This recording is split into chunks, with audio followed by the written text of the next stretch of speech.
devenir l'enfant de quelqu'un, il faut que votre ADN corresponde à la nature de cette personne. S'il n'y a rien qui correspond, il est difficile que cela soit validé. Et il y a beaucoup parmi nous qui disent qu'ils sont enfants de Dieu, mais qui ne le sont pas. Je ne peux pas décider aujourd'hui que je m'appelle Macron. Je suis le fils caché de Macron. Qu'est-ce qui le prouve? Je serai exposé à un test ADN ou à une preuve administrative qui prouve qu'il m'a adopté. Sans preuve, je suis un usurpateur. J'étais en train d'expliquer le jeudi passé que celui qui est enfant de Dieu doit avoir ce qu'on va appeler dans le langage humain l'ADN de Dieu. C'est quoi l'ADN de Dieu? Vous lisez Exode chapitre 12, vous allez comprendre ce que c'est que l'ADN de Dieu.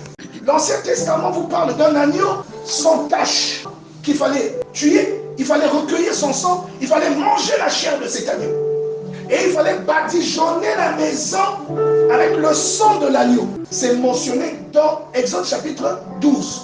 Et vous retrouvez ça dans les évangiles. Vous retrouvez ça sous la forme de la Sainte Seine. Ceci est mon corps. C'est le même corps de l'agneau qu'on a mangé dans Exode 12. Ceci est mon sang. Et c'est le même sang de l'agneau que l'on prenait et que l'on badigeonnait sur les linteaux des portes. En fait, Exode chapitre 12, à l'époque, les appareils photos de l'époque faisaient des négatifs. Exode 12, ou l'Ancien Testament, ce sont les négatifs. Vous voyez, c'est comme une pellicule avec des images dessus. Tout l'Ancien Testament, c'est une pellicule. Et maintenant, le Nouveau Testament, c'est la photo que vous avez devant vous. Vous verrez certains détails que la pellicule ne vous montre pas. Vous verrez la couleur de l'image, vous verrez le thème de la personne. C'est l'Ancien et le Nouveau Testament. La même parole, vous la retrouvez dans Genèse chapitre 14. Vous voyez Melchisédek, il vient au devant d'Abraham et la Bible dit qu'il lui donne du vin et du pain.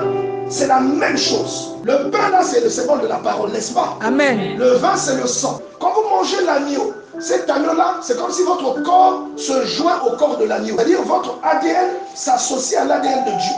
Maintenant, quand vous prenez le sang de cet agneau, que vous le mettez sur les linteaux de vos portes, quand l'exterminateur verra le sang, il passera au-dessus de vous. Pourquoi il ne vous attaquera pas? Parce qu'en vous voyant, il voit le reflet de celui qui l'a envoyé. Amen. Si je vous dis, allez à tel endroit, mes enfants aussi sont là-bas, mais vous allez reconnaître mes enfants, ils ont mon visage. Mais tuez tout le monde. Quand vous allez venir, vous voyez quelqu'un qui a les yeux, vous savez que ça, c'est son enfant. Vous tuerez tout le monde sauf lui.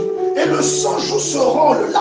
C'est pourquoi maintenant, tout ce scénario, une représentation au niveau d'Abraham, dans Exode chapitre 12, dans les évangiles, ça devient maintenant la réalité. Amen. Pour laquelle cette représentation avait été faite. C'est-à-dire qu'on prend maintenant l'agneau lui-même, l'agneau qui est personnifié. Souvenez-vous quand Jean voit Jésus passer, il dit à ses disciples, voici l'agneau de Dieu qui ôte le péché du monde. Amen. Vous comprenez, non? Amen.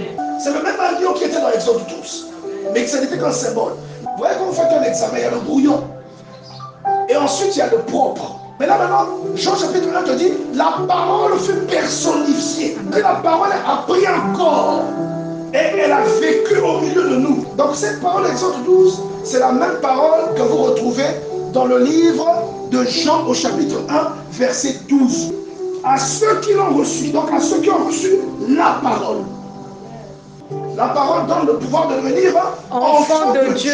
Abraham qui a vu le vin et le pain qu'on lui a donné, qui a fait la première Sainte Seine, son identité a changé. Et les enfants d'Israël qui étaient à Goshen, qui ont mis du sang sur les linteaux de leur porte, leur identité a changé. Ils ont été exemptés de la mort, du châtiment, à cause de ça. S'il y a des choses qui ne t'atteignent pas, c'est parce qu'en toi, il y a ce symbole. Amen.